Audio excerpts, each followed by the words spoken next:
pues Elena Martín Ortega es catedrática de Psicología Evolutiva y de la Educación en la Universidad Autónoma de Madrid, directora del Máster Oficial en Psicología de la Educación de la misma universidad. Fue subdirectora y directora general del Ministerio de Educación y Ciencia de 1985 a 1996, formando parte del grupo responsable de la preparación y puesta en marcha de la reforma educativa de la LOMSE. Recientemente ha colaborado también como asesora de la actual ministra de Educación y Formación Profesional y ha formado parte del grupo de expertos que ha elaborado la propuesta de escritura del nuevo currículum de la LOE. Pues gracias por acompañarnos, Elena, y te cedo la palabra. Buenos días. No sé si se me oye. ¿Se me oye? ¿Sí? Bueno, pues el objetivo de la parte que yo voy a desarrollar tiene que ver con lo que ha anunciado Miguel relativo al currículum. Yo no sé, yo voy a ir lanzando ideas y luego las podemos discutir, pero la primera sería, ¿estamos de acuerdo en que el currículum es un proyecto social?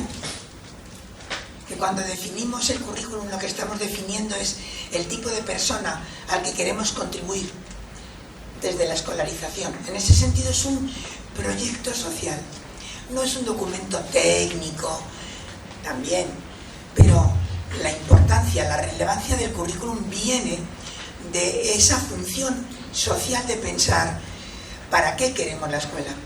¿Qué tipo de persona queremos ayudar a construir? No se construyen las personas solo en las escuelas, pero se construyen mucho en las escuelas. Eso le da una relevancia fundamental.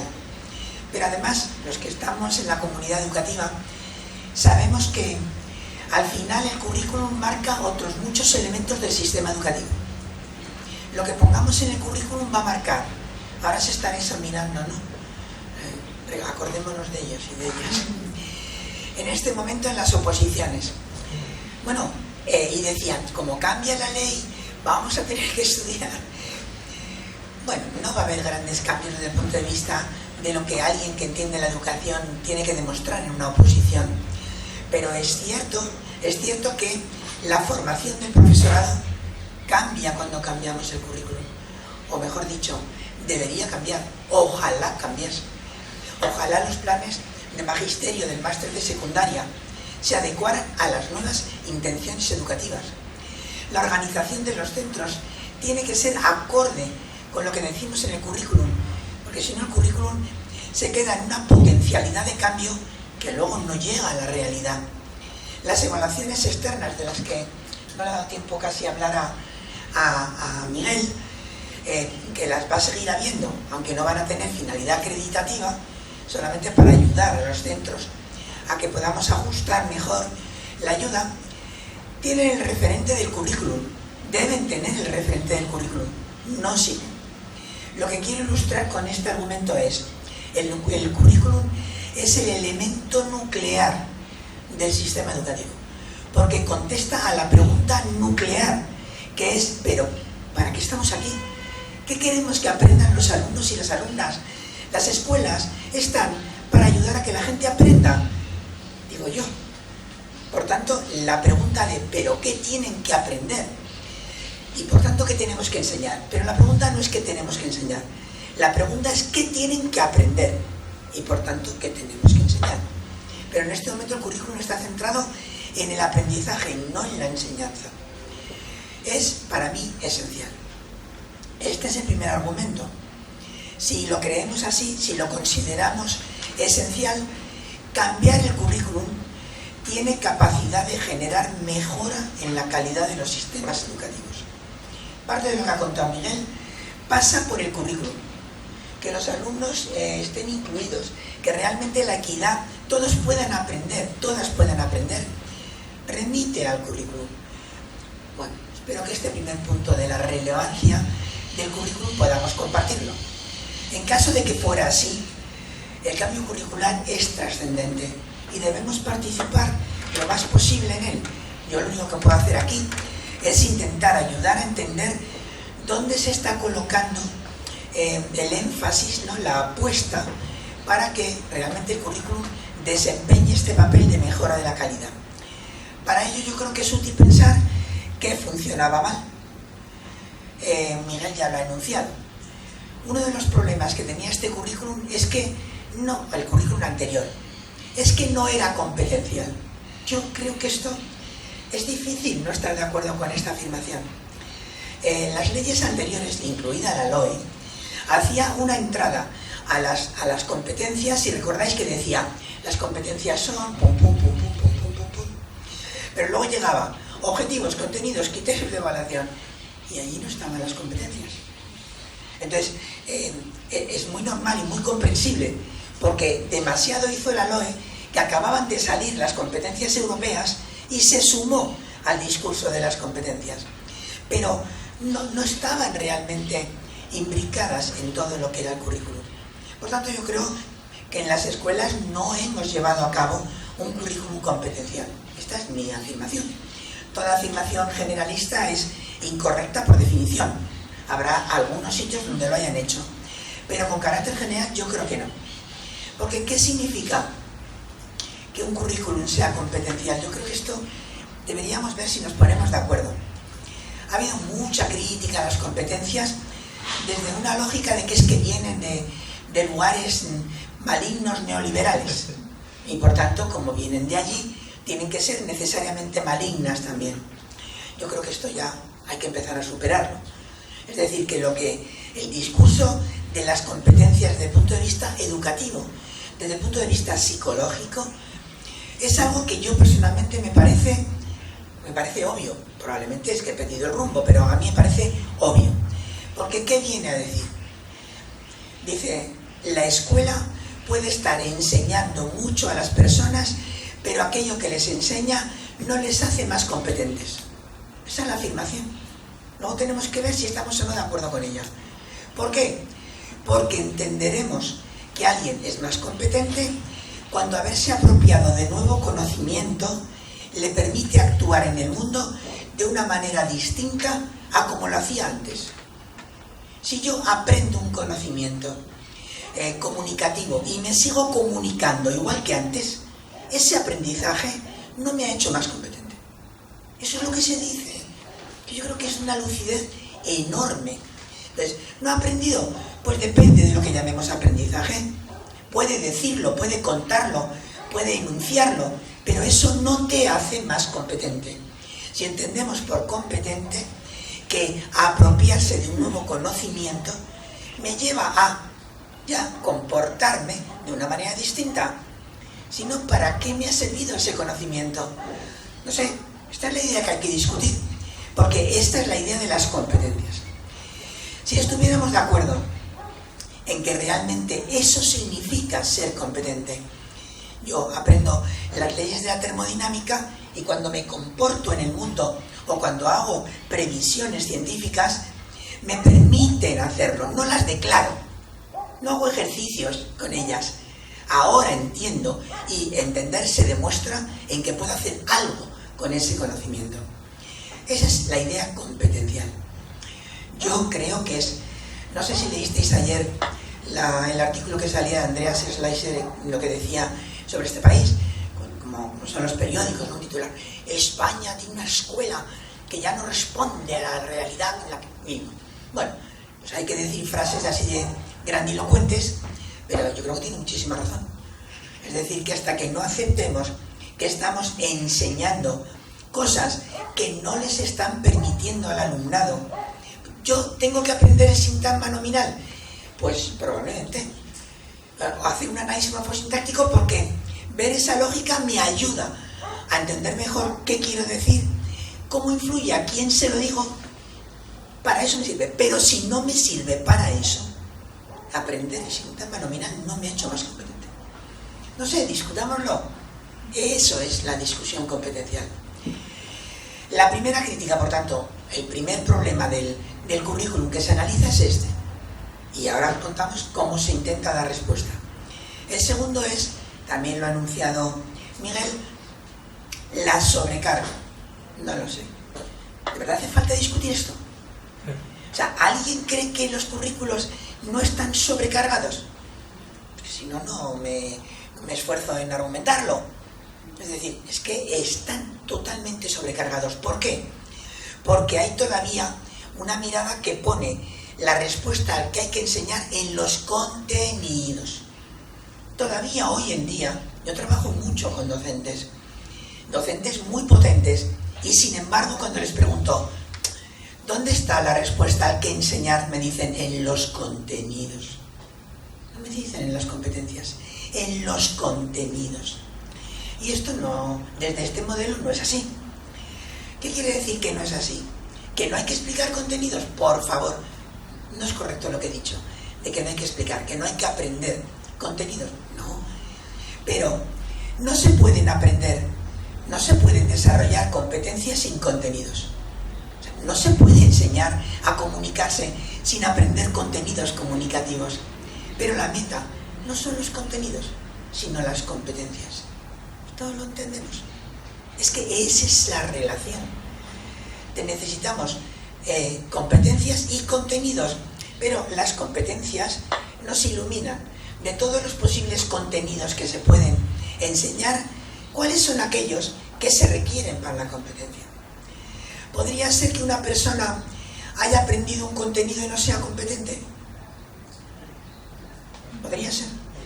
Y podría ser que una persona sea competente no sabiendo algún contenido. Pues por favor, o sea, llevemos esto a las consecuencias que tiene, que es que puedes aprender contenidos y esos contenidos pueden no hacerte más competente. Ahora se está discutiendo con la selectividad, ¿no? La gente competente va a la selectividad y dice, qué espanto tener que aprenderme esto, pero como soy estratégico me lo aprendo y lo suelto, pero ya sé que esto no es lo que debiera. La gente que va y cree que los contenidos le hacen más competente, no es competente. Entonces, ¿hay que trabajar contenidos? Desde luego, pero porque los necesitamos para las competencias, y esos no son todos. No son todos los contenidos del mundo disciplinar, no son todos. Por tanto, el segundo reto es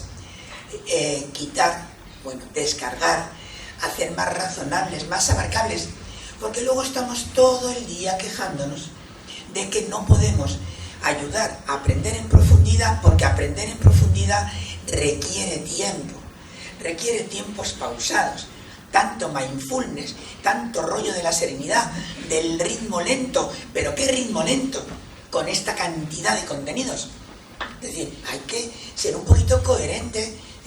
Pero para aprender esta competencia necesitas saber todo esto, o puede aprenderlo viendo estos contenidos esenciales, pero no todos. Los profesores, las profesoras, yo creo que nos pasa una cosa, y es que hemos disfrutado tanto aprendiendo, hemos tenido el privilegio de disfrutar con el conocimiento.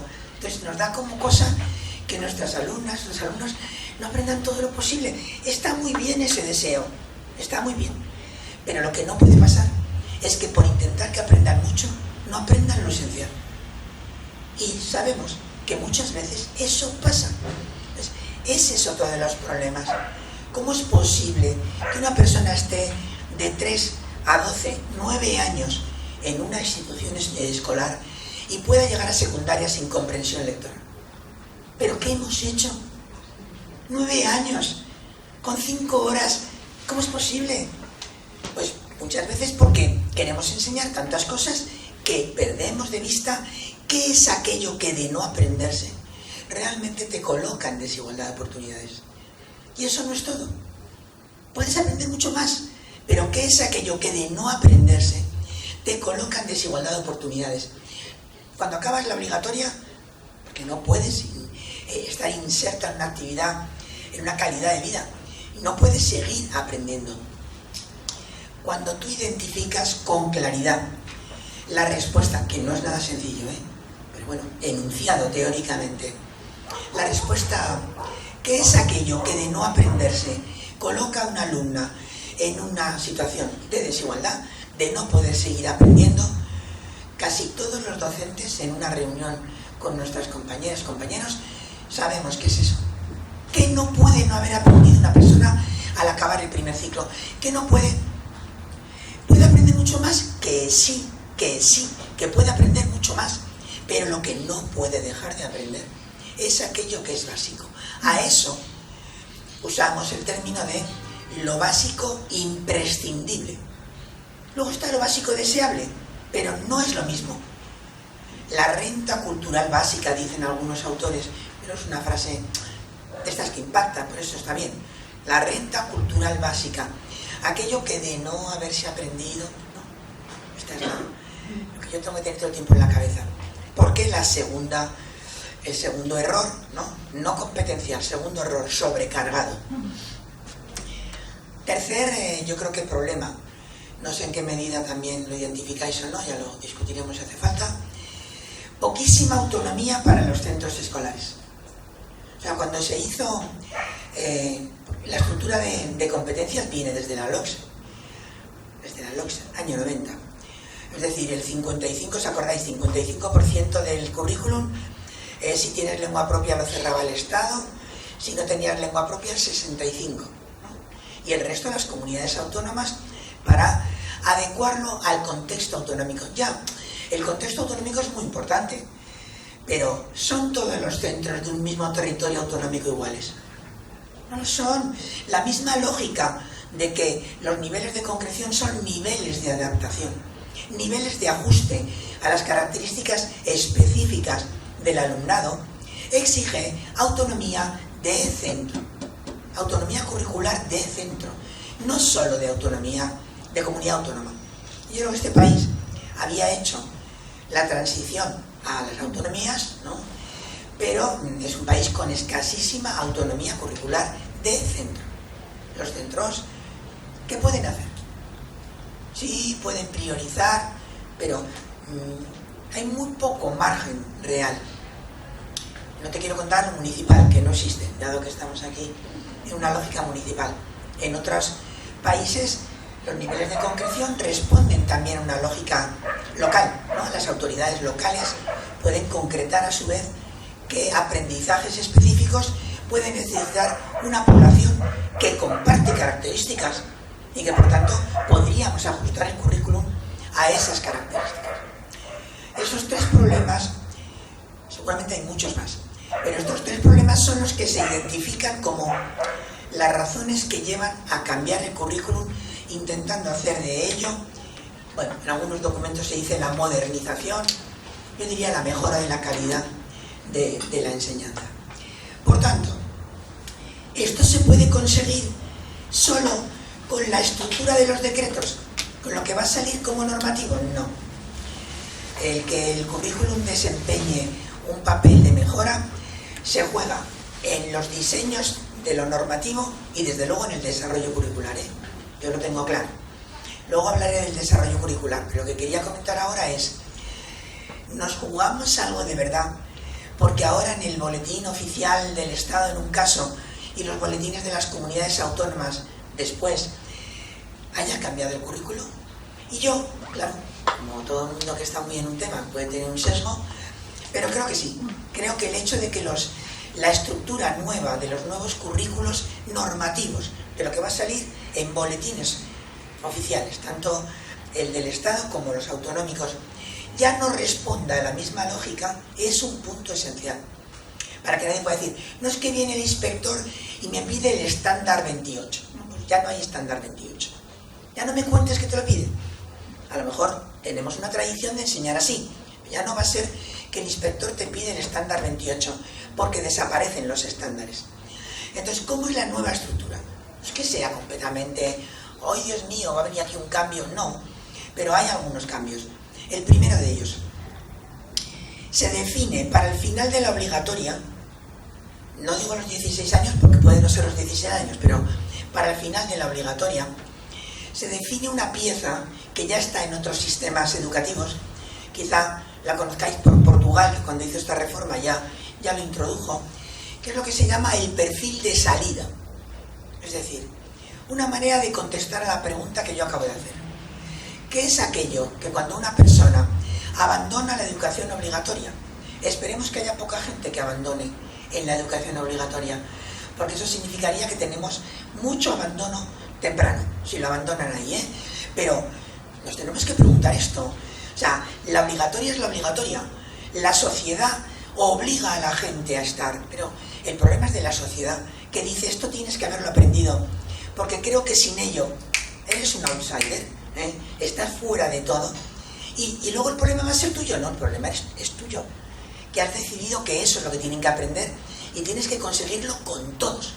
Cuando la gente dice, es que obligamos a ir a la escuela cuando no quieren, yo le digo, vamos a ver, si una persona fuera anoréxica, y no le violentes, no lo obligues a hacer algo que no quiere comer, ¿le dejas? No le dejas, ¿verdad? Porque ves evidente qué pasa cuando no come. Si estuviéramos convencidos de que cuando alguien no adquiere esas herramientas esenciales, está vendido, entenderíamos que el problema es nuestro y que no podemos dejarle. No es que lo obliguemos, no sé si me explico. Entonces la obligatoria es muy importante.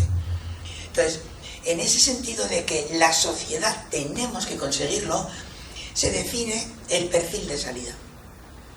Y el perfil de salida, esa descripción de qué tiene la persona, el alumno, la alumna que habrá alcanzado, yo creo que tiene una novedad interesante, y es que se define desde las competencias clave, que ya las conocéis, van cambiando de nombre ligeramente. Lo que en una se podía llamar autonomía ahora se llama emprendimiento, a la gente le gusta menos, yo lo entiendo, pero no hay que ser nominalista. Todos entendemos que los alumnos tienen que tener autonomía, tienen que ser proactivos. Bueno, pues entendamos así emprendimiento, no que los queremos hacer pequeños empresarios en la infantil. No estamos hablando de eso. La palabra es esa, se quiere estar en el marco europeo. Por favor, trascendamos un poquito los temas que no son esenciales. Entonces, están las competencias europeas, pero, ojo, están los retos del siglo XXI, los objetivos de desarrollo sostenible, los ODS, la idea de que aquello que una persona aprende en la escuela le tiene que servir para planificar su salud. ¿Estaríamos de acuerdo?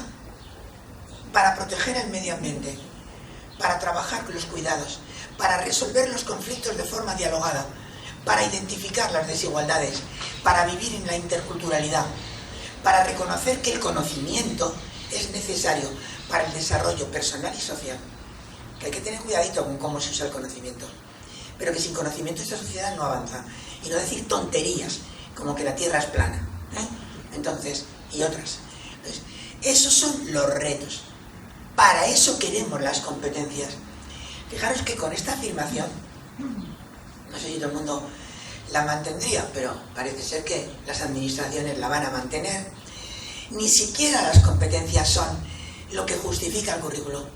Necesitamos estas competencias porque no se puede dar respuesta a estos retos sin estas competencias. Pero la respuesta está en los retos. Discutamos los retos. No queremos que la gente sea capaz de planificar de manera autorregulada su salud. No queremos que iba a intercultural. No sé, discutamos los retos. Porque son esos retos los que dicen, por tanto, necesito estas competencias. Y así se define el perfil de salida. Esta manera ya marca un poco lo que yo intento deciros, que podría suponer un cambio para la escuela. Porque las cosas se escriban en textos, ya sé que la escuela no cambia. Pero bueno, recordemos lo que pasó en el 90 con la LOCSE, que hubo muchas cosas. Ahora hablamos con una soltura absoluta de que si el proyecto de centro, que si los tipos de contenido, que si... En ese momento salían los currículos diciendo tema 1, tema 2, tema 3. ¿Os acordáis, no? Sí. Bueno, pues recordemos que algo se ha cambiado. Es decir, que no lo cambia todo, pero cómo se marcan los currículos cambia en parte toda la dinámica del sistema educativo. Por tanto, habrá un perfil de salida que se actualiza, se le da grado en la primaria, al final de la primaria, aunque no hay un título, no hay nada. Desgraciadamente en los centros educativos seguimos teniendo este corte en la obligatoria y por tanto hay que marcar cuál sería el tope, ¿no? El tipo de persona, qué debe haber aprendido una persona al haber acabar la obligatoria, vale, y ahora qué debe haber aprendido al acabar la primaria. Un perfil competencial de primaria. Y a partir de ahí la estructura del currículo se organiza por áreas. Esto no es muy novedoso. La ley dice que sería deseable, promueve, entiende que hay que trabajar por ámbitos. No sé si hay que discutir los ámbitos. Ahora parece que hay un movimiento en contra de los ámbitos. A mí me asombra. Me asombra que sigamos pensando que relacionarle al alumno la realidad, en vez de dársela fraccionada y por tanto incomprensible, porque el mismo fenómeno lo está viendo en matemáticas de una manera, en física en otra, en el contexto social en sociales, pero nadie le está diciendo, pero es que esto es lo mismo, que lo analizamos disciplinarmente, pero es lo mismo. Y además, eso nos permite la famosa codocencia de varios profesores atendiendo en aula. No sé qué pueden tener de malo los ámbitos. Bueno, dicho muy rápidamente, ya entiendo que se puede discutir. Pero la ley apuesta por ámbitos. Sin embargo, los decretos no van a salir por ámbitos. Porque los ámbitos pueden ser muchos. Yo puedo hacer un ámbito con todos los lenguajes, y de hecho hay centros que los organizan así. Por tanto, una cosa es la norma que te dice qué es lo que tiene que aprender la persona, y otra cosa es la organización que los centros hagan de esas áreas una vez que los organizan con los ámbitos que quieran o no. Luego hablamos de la organización. Entonces, dentro de cada área o materia aparecen 3 elementos, ¿no? Se diseñan 3 elementos: competencias específicas, saberes, contenidos básicos y criterios de evaluación. Son los 3 elementos que van a tener los decretos. El hecho de que cada área tenga competencias específicas es lo que yo creo que puede ser el elemento que articule que realmente las competencias llegan al aula. Porque lo que le dices a cada docente es, para tu asignatura, para física y química, para conocimiento del medio, esta idea de que la persona tiene que tener capacidades comunicativas, ¿qué significa? Tienen que hacer informes de los resultados, tienen que poder leer textos, tienen que poder argumentar los resultados que han salido, tienen que entender que en un debate pueden aceptar otra idea. Eso en tu área, enseñando los factores biológicos o físicos o químicos, o por qué he hecho esta obra de arte en vez de esta otra, o me gusta más esta que otra. Eso es comunicación en tu área. Por tanto, aterrizar las competencias entrando, no hay objetivos. O sea, no hay objetivos. ¿Quiere decir que no aparece eso y luego unos objetivos que no son competenciales? No. Aparece que la meta de la asignatura se define en términos de competencias específicas. Los contenidos, la clave que tienen es ser muy selectivos. Yo creo que lo que se está intentando es que no aparezcan ristras de contenidos otra vez enormes, no todo lo que hay que enseñar, sino aquello que de no enseñarse no permite alcanzar la competencia. Es durísimo hacer esto, porque es como un dolor. No escribir un contenido, yo lo veo, o sea, con los compañeros con los que estoy trabajando, pero no vamos a decir esto, no lo vamos a decir. ¿Tú crees que el profesorado no sabe? Tú marca, pero no todo. No, ¿qué necesita? Entonces, eso es un proceso durísimo para las personas que están diseñando el currículo, de verdad. Casi como de traición. Algunas lo viven como porque creen que no están poniendo todo lo de la disciplina, y otras porque tienen mucha desconfianza en la competencia del profesorado. Este es otro de los temas. No es que no lo van a saber, es que no están bien formados, se lo tengo que decir. Digo, pero ¿cómo vamos a avanzar en este país así? Si además, ¿tú crees que el profesorado va a leer tu currículo? Lo van a leer las editoriales. No sé si me explico. ¿Cuánta gente lee los boletines oficiales? Entonces, lo que hay que hacer es mandar un mensaje de decir, oiga, mire, marque usted también en los libros de texto, marque una entrada competencial. Entonces, los saberes no se organizan ya por tipos de contenido. A mí esto me parece un dato muy interesante. Es decir, el hecho de saber que los docentes ya nos hemos hecho con esto, ya entendemos que no se hace lo mismo para enseñar un concepto, un procedimiento, una actitud. No hace falta que te lo coloque en cajitas. En aquel momento hizo falta, en una venta, ahora no. Entonces, no se organizan por tipos de contenido, aunque están los tipos de contenido, tú lo reconoces, pero ya se considera que el profesorado, esto ya no lo sabemos. El juego ahí, por tanto, es seleccionemos bien, no lo sé. Cuando los veamos en los boletines, veremos si realmente se ha sido capaz de seleccionar. Y el tercer elemento son los criterios de evaluación. Desaparecen los estándares, desaparecen. Se hacen criterios de evaluación como más parecidos en este sentido sí a lo que había antes. Es decir, yo he definido una competencia, he definido unos saberes, unos contenidos, y ahora preciso qué tipo de comportamientos de la persona me hablaría de que ha conseguido esto, precisándolo un poco más. Estos tres elementos, como elementos normativos.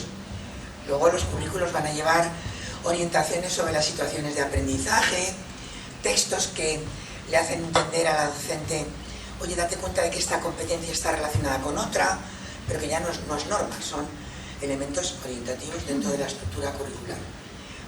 Por tanto, desaparecen los estándares, los criterios son mucho menos, no son criterios de calificación, porque en un comportamiento de los que allí se define, en una actuación, están muchas competencias relacionadas. Por tanto, tienes tú que hacer toda una labor para saber qué grado ha conseguido en cada una y luego además convertirla en una nota. Que no evaluar no es calificar. O sea que queda mucho camino para que el docente desde un criterio llegue a evaluar en qué grado se ha dado y mucho más a que llegue a convertir eso en una calificación. Y la tercer reto, en la idea de que sea más abierto. Bueno, aquí hay una apuesta importante. Yo creo que si las administraciones cumplen, yo confío en que cumplan, al menos algunas creo que sé que van a cumplir, porque se cierran los currículos por etapa. Es decir, esto que yo he dicho estará para cada asignatura o área dentro de la primaria, dentro de la secundaria, pero dentro de la etapa lo único que se marca con carácter prescriptivo son criterios de evaluación en cuarto de primaria y criterios de evaluación en segundo de la ESO. ¿Por qué se cierra esto? O sea, se considera que lo demás se dan orientaciones, se hará formación del profesorado, pero que puede haber maneras distintas de organizarse, ritmos. No conviene hacerlo tan cerrado por la autonomía curricular. Pero ¿por qué sí, en cambio, se cierra en cuarto de primaria y en segundo de secundaria? Por las pruebas diagnósticas. Recordad que la LOMLOE mantiene que habrá pruebas diagnósticas en cuarto, censales, en cuarto de primaria y en segundo de secundaria. Pruebas que no tienen, son orientativas para que los centros podamos reajustar, no tienen ninguna repercusión acreditativa, pero son censales. Por tanto, como decía, ya lo decía antes Miguel, pero yo reitero esto, es fundamental que la evaluación esté, como se dice técnicamente, alineada con el currículum. Cojamos un ejemplo para no dar ideas teóricas así abstractas. En la selectividad, ¿qué gana? En el segundo de bachillerato, ¿el currículum de segundo o las pruebas de la EBAU? Las pruebas de la EBAU. Por tanto, si tú no haces la evaluación acorde con el currículum, te comes el currículum con patatas. Por tanto, es importantísimo que cuando se hagan las pruebas diagnósticas en cada comunidad autónoma, haya un referente común de que es aquello que hemos dicho que todo el mundo tiene que alcanzar, aunque no tenga finalidad acreditativa. Pero al final, cuando un centro recibe, los alumnos saben menos, aunque no sea acreditativo, ese es un mensaje. Entonces, pongámonos de acuerdo en qué es lo que tienen que saber, para que tú me digas cómo es mi centro. Pongámonos de acuerdo. Y por eso, en cuarto de primaria y segundo de la ESO, se introduce en las enseñanzas mínimas, en los currículos, por tanto en la parte normativa, los criterios de evaluación. En el caso de segundo de la ESO, hay otra razón. Y es que, como también comentaba Miguel, puedes ir a un programa de diversificación o a un ciclo formativo de grado básico a partir de que has acabado segundo. Y yo creo que es muy importante que esa idea de, para conseguir el perfil, esta alumna necesita una enseñanza más ajustada. Vale, pues se la damos. Pero que tengamos el mismo referente de qué es lo que debe haber aprendido una persona cuando acaba los 14 años. Por tanto, a los 14 años, el segundo curso de la secundaria obligatoria. Es por eso por lo que se marcan criterios de evaluación, solo criterios de evaluación, en cuarto de primaria y segundo de la ESO. Esa es la propuesta que el grupo de expertos le hicimos al Ministerio para las Enseñanzas Mínimas. Hasta donde yo sé, parece que esa es la propuesta que realmente va a llegar a los boletines oficiales. Ya lo veremos. Luego quedan los currículos de las comunidades. Y aquí es donde nos la jugamos. Por ejemplo, ¿qué hará Madrid? No, mira, yo creo que, por definición, algo que se salga de aquí. Porque es lo único que tiene como criterio. Hacer algo diferente de lo que haga el resto del mundo y sobre todo el gobierno. ¿Algo de lo que yo estoy contando tendrá que ver con el currículo de Madrid? Pues es que no lo sé, os lo digo de verdad. Es una de mis grandes preocupaciones. Que esto, que yo creo que es sensato, llegue a Madrid. Y solo por hacer una cosa suya, muy propia, muy espectacular, como lo que dijo ayer del MIR, ¿no? Ellos van por ahí, por el mundo. Pues hago una cosa muy distinta. ¿Lo recurrirá al gobierno? No, yo qué sé. Pero tenemos la desgracia de estar en Madrid, pero Madrid no es el mundo. Estamos haciendo normas para todo, para toda España. Y hay muchas comunidades que están trabajando en los currículos, es decir, en la norma que realmente va a llegar al profesorado, que es la que van a hacer para su ámbito de gestión, que mantienen esta lógica, que mantienen la lógica de dejar abierto, ser competencial y ir a lo esencial en los contenidos, las tres características. ¿Qué hacen a cambio?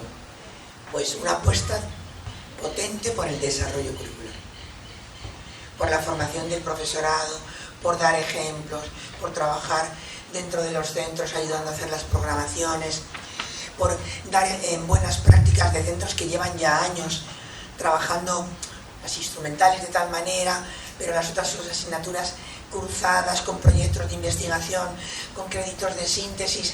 Si es que está inventado. O sea, es que esto no es que alguien ha visto la luz un día, no. Si es que esto está inventado, es que hay muchos centros, compañeros y compañeras nuestras, probablemente algunos de los que estáis aquí, que ya venís trabajando así. Lo único que se quiere es que ¿por qué va a ser el que tiene la suerte de ir a vuestro centro, el que aprenda así, y todos los demás sufrir una escolarización como la que muchas veces se está sufriendo? Entonces, no es que se haya inventado nada nuevo. Bueno, se formaliza y por tanto hay que poner buenas prácticas, ayudar, formación. Hay que hacer que la inspección entienda esto, y no vaya por el mundo volviendo a contar el rollito de si la hora de tal. Eso es muy importante. Y yo creo que hay que hacer que las familias también apostemos. Y los profesores, los docentes, las docentes. O sea, ¿esto es más difícil? Es más difícil porque es un cambio. No es que sea más difícil en abstracto. Como no lo hacemos y tenemos que aprender, quien no lo haga, algo nuevo, yo entiendo la afirmación de que es más difícil, pero no porque enseñar así sea más difícil, sino porque no sabemos todavía hacerlo del todo. Entonces, ¿es un esfuerzo para el profesorado?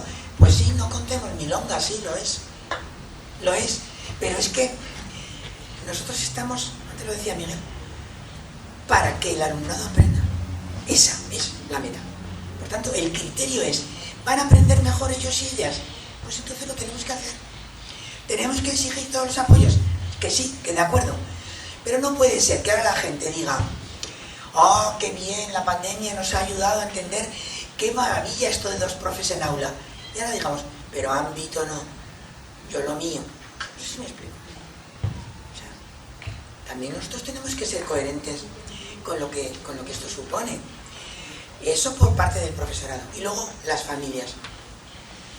Hay mucho mito, hay mucho miedo, lo que ya también salían muchos artículos en contra y a favor, como es lógico. Mis 3 hijos se han educado en un colegio público de estos que ya venían haciendo esto toda la vida. Toda la vida.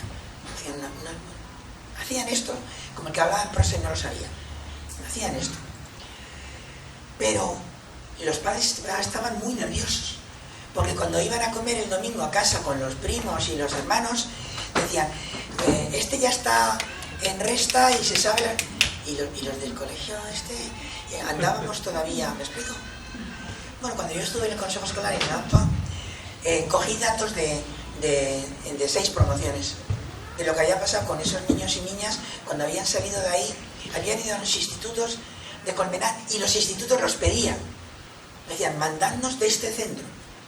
Y lo que habían estudiado después y dónde estaban. Y se cumplía lo que se dice. Que esta gente, mis hijos han hecho la secundaria con la renta de la primaria de este centro. Lo que habían aprendido ahí. Entonces, claro, las familias tenemos un poco que hacer respirar hondo y decir, venga, no es que yo vaya a ceder el control y no vaya a estar atenta a lo que pasa, pero me dicen, y lo dicen todos los organismos internacionales, que hay que ir por aquí. Venga, apoyemos. Apoyemos no solo es, venga, no te voy a poner, sino estemos ahí, porque esto es mucho trabajo. O sea, explicar a una familia, si es que lo conseguimos. Mire, es que yo le voy a contar cómo su hija va avanzando en las competencias. No, pero dígame si lengua... No, pero es que yo le voy a hablar de... Eso es muy difícil. Es muy difícil y hay que trabajarlo. Y hay que conseguir entender que esto o se apoya socialmente o no sale. Porque precisamente, y con esto cierro, la evaluación también tiene alguna modificación. La evaluación, como os digo, va como referente en los elementos al criterio de evaluación. Pero luego se dice que sea colegiada. Bueno, y esto también ha generado mucha polémica, ¿no? Yo es que... O sea, entiendo por qué pasa, pero no creo que alguien lo pueda argumentar. Es decir, no me gusta. Bueno, vale, pues no te gusta, pero vamos a argumentar. O sea, si en una familia la opinión sobre un problema que tengo con una hija la discutimos padre-madre, madre-madre, padre-padre, me da igual, todas las figuras. Y 2 personas pensamos sobre lo mismo, ¿no pensamos mejor? ¿O es que vamos a afirmar que no pensamos mejor? Esto es lo que hay que discutir. Y el hecho de que sepamos que una alumna, cuando está en matemáticas o en lengua, lápiz y papel, en pupitre, no se parece a cuando la vemos en otro momento, o es que eso nos pasa como docentes. Entonces, el poder hablar, porque las personas estamos, no somos. Según el contexto nos comportamos, o sea, en matemáticas no me funciona, pero hago astronomía y mide, calcula. Ah, pero no es la misma persona. En lengua fatal, pero hace teatro o radio, oye, es un vago, monta el viaje de fin de curso y no le reconozco. Mira, deja de decirme qué es, dime que está. Y que por tanto en el contexto está poniendo o no una manera de actuar en el mundo. El hecho de que podamos intercambiar esa perspectiva de cómo la vemos en varios momentos, yo creo que es difícil argumentar que vaya a ser un retroceso. ¿Más incómodo, más complicado? Sí, pero es que esa no es la pregunta. La pregunta es si para saber lo que sabe una persona es mejor procedimiento o no. Y es por eso por lo que se propone una evaluación que sea colegiada. Y además hay la novedad, que bueno, para mí es especialmente importante por la implicación que tengo en este tema, de cómo se va a evaluar a los alumnos y alumnas con necesidades educativas especiales. Este famoso tema del asterisco, la adaptación significativa. La norma de que si tenías una adaptación curricular significativa no podías titular, la pusimos nosotros en la LOS. Pero es un error. Como es un error, lo que hay que hacer es cambiarlo. Y por tanto, saber que la gente tiene que poder y que esos porcentajes tan bajos de personas que siguen estudiando en la posobligatoria no sean así. Si habéis leído la nueva ley, bueno, todavía está en anteproyecto, no sé si está muy accesible. Tiene muchísimos elementos de FP inclusiva para que puedan seguir estudiando. No digo que tengan que ir a FP, digo que también la FP sea inclusiva. Pero para eso tienen que poder acceder a la posobligatoria. Entonces se modifica el hecho de que se puede promocionar de curso, incluso titular, aunque se tenga una adaptación curricular significativa. Lo aprenderemos. Yo no estaré aquí, pero dentro de unos años alguien dirá, es que esto les pareció tremendamente difícil. Y lo que no concebirán es hacerlo de otra manera que como lo empezamos, lo vamos a empezar a hacer. Porque así son los cambios. Lo que hay que hacer es ponerse a ellos. Y la evaluación, por tanto, también cambia. Todo esto cuando entra, Sabéis que el calendario es que empiezan los impares, ¿no? En el 22, en el 22-23. Elena, te estás adelantando las Sí. preguntas, porque algunas preguntas llevan sobre esto y tú te... Pero bueno, es que lo tenía pensado decir, sin decir que no sabía que había preguntas. Pues ya le he hecho la pregunta. Es decir, que con esto digo, el 22-23 empieza primero de primaria, tercero, quinto, todos los unos. Primero de secundaria, tercero de secundaria y primero de bachillerato, los primeros. Y así va entrando. O sea que hay que tener todo preparado para que ese año se empiece. Lo cual no quita que se ha adelantado algún elemento de evaluación, como sabéis, porque el decreto de evaluación ha salido. Porque la ley decía que los términos de evaluación ya se aplican para el año que viene. Sí, bueno, pero quiero decir que estará vigente para que el año que viene la nueva normativa de evaluación entre ya para el año que viene, aunque no estén los nuevos currículos. Y los nuevos currículos entren en el 22-23. Y ya está.